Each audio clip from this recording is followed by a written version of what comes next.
L'épidémie de coronavirus reste sur un plateau élevé en France avec encore 761 nouveaux décès en 24 heures, pour un total de 18 600 morts. Mais les autorités de santé estiment que les mesures de confinement ont permis de casser l'épidémie. Le nombre de personnes hospitalisées et en réanimation recule. L'Italie, de son côté, demeure le pays européen le plus endeuillé avec près de 23 000 morts, dont encore 525 sur une journée. Les professionnels de santé payent un lourd tribut. 17 000 d'entre eux ont été infectés, 125 ont succombé au virus. L'Italie, premier pays en Europe à avoir mis en place des mesures de restriction strictes, n'entrevoit toujours pas le bout du tunnel. Le confinement est en vigueur au moins jusqu'au 3 mai, mais aucune réouverture des écoles n'est prévue jusqu'à présent par les autorités.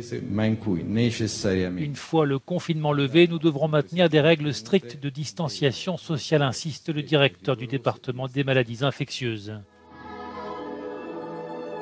L'Italie qui achève sa 6e semaine de confinement. Enfin, le Royaume-Uni se rapproche de la barre des 15 000 morts après les 847 décès annoncés vendredi.